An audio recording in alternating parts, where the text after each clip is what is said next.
Here we have a few people still filling in. And,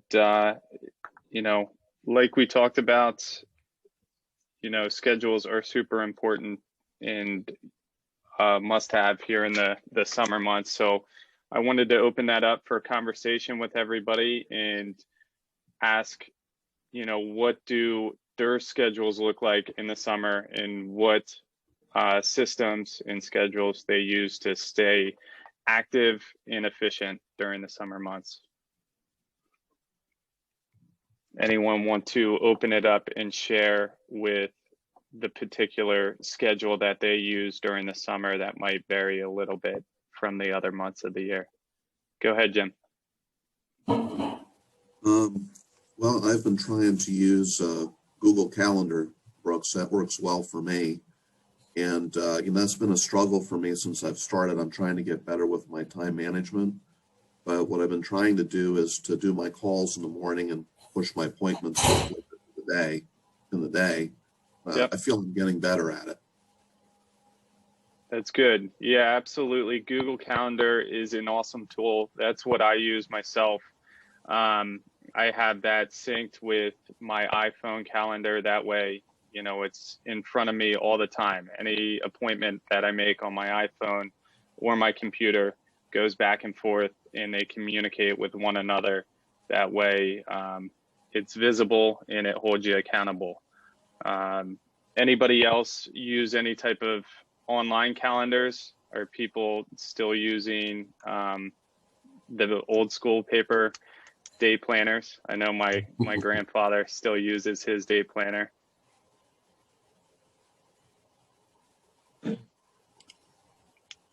Yeah. Dave White.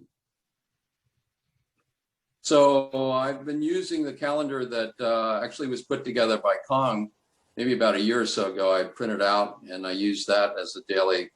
That's the old school paper, but works for me. Sure. We can certainly pass that one along to everybody else after this, so they have access to it. Obviously, the tried and true paper method still works. I like going a little more paperless, and I take advantage of the online stuff as well as the Apple iOS reminders is a cool little feature within their software system that gives me reminders every now and then of appointments I have coming up, due dates for certain transactions and such. It's definitely a helpful tool that they offer. I'm sure that Android and other platforms have that as well. Does anyone use anything in particular as far as their timelines on transactions as a system to keep reminders and stuff going out to their clients and everybody on the same page? I'll say, Brooks, that I use Top Producer. I've been using that since like 2003, I believe it is. And my schedule in there also syncs with the iPhone, have it set up that way that the two talk to each other. And with regard to what you just spoke about, when you do have closings set up and whatnot, I do have plans based on, I even take it as far as inspections, whether it's a 5-day, 7-day, 10-day, 15-day, buyer seller, and I can just apply that plan. And most everything as far as dates auto populates when it's due, with the exception of wild cards like mortgage commitment and that type of thing. Sure. But that's what I use primarily.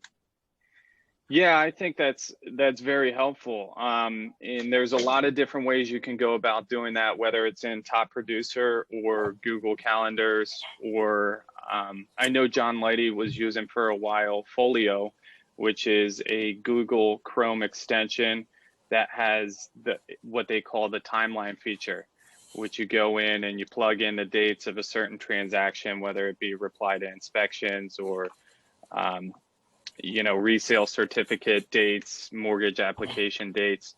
And it's a good tool that you invite everybody involved in the transaction to, and everyone's on the same page as to when those items are due and who they're supposed to go to.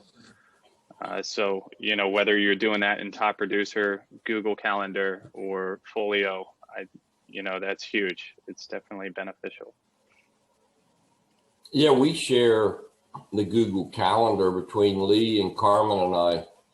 We're all sharing the same calendar. That way we know if somebody needs a help with a showing or anything, he can go in there. And the Folio, I still use that, not to its fullest extent.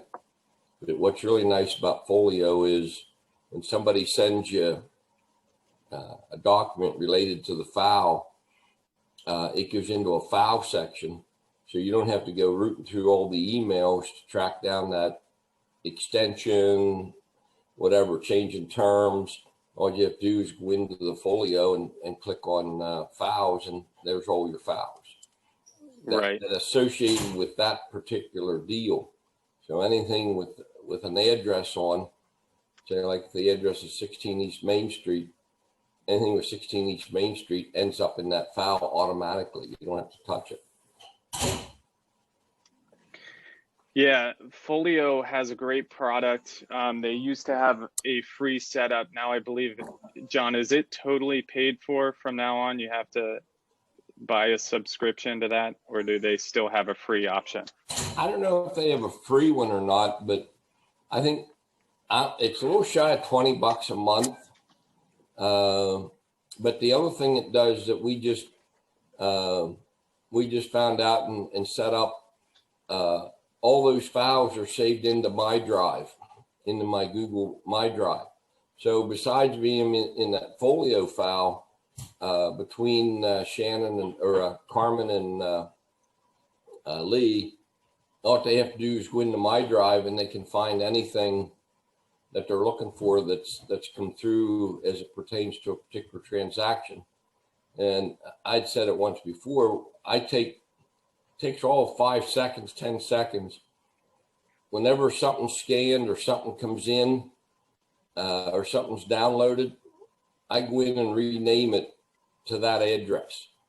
That way it's so much easier to find it. It takes, like I said, 5 or 10 seconds to right click on it, rename, put in the address and what it is. And then when you're looking for it later, it's very easy to pull up. Sure. Yeah, Folio, again, is a great tool. I don't know if there's still the free option out there. You used to be able to have 3 transactions, as they called it, running at a time for free. Anything above that would then be paid for subscription. Like John, alluded to, there's a lot of features and benefits that come with having that Chrome extension. Another thing I wanted to touch on that you brought up earlier about sharing your Google calendars.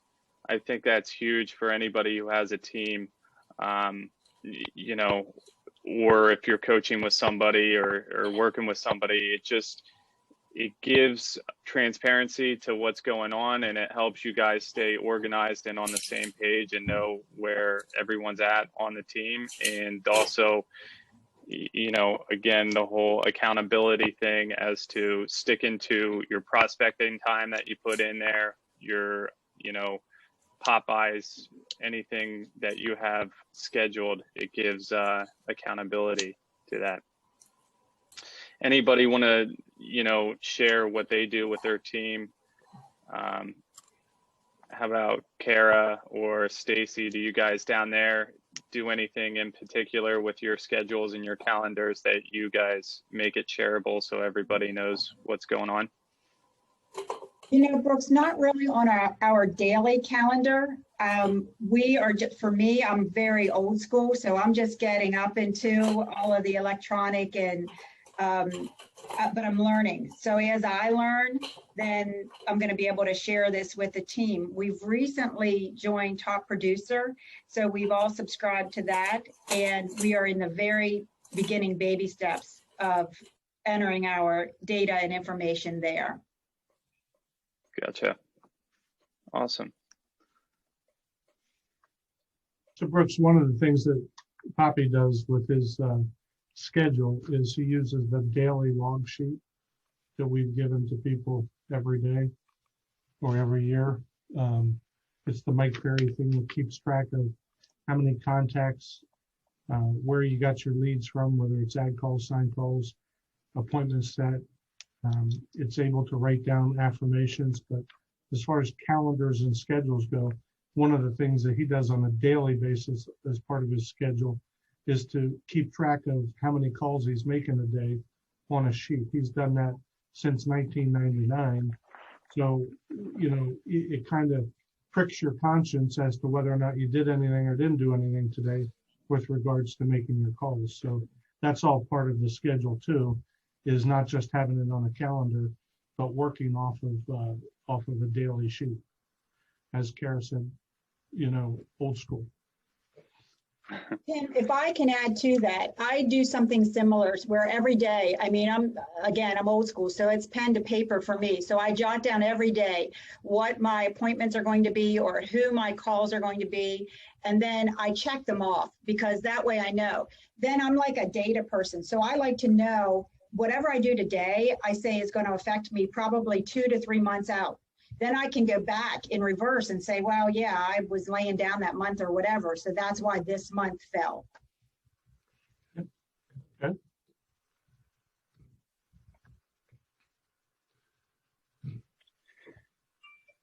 Chad, anything to add? There's a lot to be added here. Number one, the tools are great, and you really need to use those. I use them too. I mean, in addition to this daily sheet, I also have a calendar, but mine's Outlook. You know, now I haven't, everybody has a different way of doing things, and I just got used to using Outlook, so I use it when I'm going forward. But the most important thing in all of this is when you start the schedule, you finish the schedule. We have the privilege of being in a business that doesn't say you work 8 hours a day, you work at your freedom, okay? The calendar and the schedule gives you that freedom. It also gives you a discipline that if you follow it, you will have free time. Look, we sleep 8 hours a day, we work 8 hours a day, and we have 8 hours a day of free time. If you schedule it right, you can take some of that work time and really be efficient at it. And that's what the schedule is all about, being efficient with what you're doing. We, in our teaching and what we've learned over the years is we can approach about 10 people an hour on the telephone. So if you multiply that times 2 hours, you're reaching 20 people a day, or you hope to reach 20 people a day. If you schedule that over a period of time and you're keeping track of all of the calls that you make and the contacts that you make, they don't have to be by telephone. But all of a sudden you realize that, oh my gosh, I've contacted so far this year 2,249 people in one way or another. You start feeling good about yourself. You start realizing that you're doing something that is very important to your pocketbook. And that's your business of talking to people in one sense or another. We've got to do this if we really want to become efficient at our job. That's why we have the schedule. But in addition to the work side of the schedule, you can schedule baseball games in for your kid or dance recitals for your daughter. Whatever it may be, you can put it in there and you can own that schedule. And when some buyer calls you on the phone and says, I want to see that property right now, you say to them, I'm sorry, I can't do that. Would 5 o'clock or 6 o'clock tomorrow be better? The schedule gives you the opportunity to do that. One of the most important things that we learned out of this business, Mike Ferry always said, you can't lose what you don't have. So forget about the appointment that is pressing you to take you off your schedule. And remember that you have the ability to make an appointment with somebody else, which is very important. Again, it sounds trite, but it is truly a game of numbers. The more people you talk to, the more people you will have and the more business you will have to talk to. I could go on forever because I love this subject, but that's enough for right now, unless you have any questions.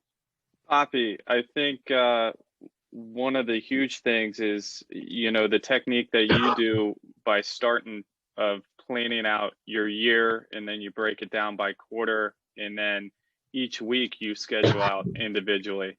But do you want to kind of highlight and go over that system you use to kind of start your planning and scheduling from a year out to weekly focus? Sure. At the beginning of every year, I sit down and I look at how many days I'm going to work and how many days I'm going to take off. I plan my vacations. I plan, sort of little getaway weekends, for instance, like I'll leave a Thursday and then come back till Monday.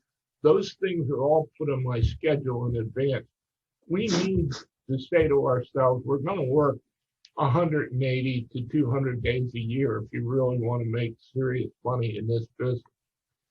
And if you take the time to put that schedule together and you work it, you will be, some people just have the ability to do it without the schedule because they have the ability to work out any other, work harder and more effective than anybody else in the business. Those people I admire greatly. On the other side of that, I like to control my life a little better than that. So I think that our families and our loved ones are very important to us. You have to put that into what you're doing if you really want to feel good about yourself. You can be as successful as you want to be and work 25 hours a day. And if you lose your family, you've lost everything.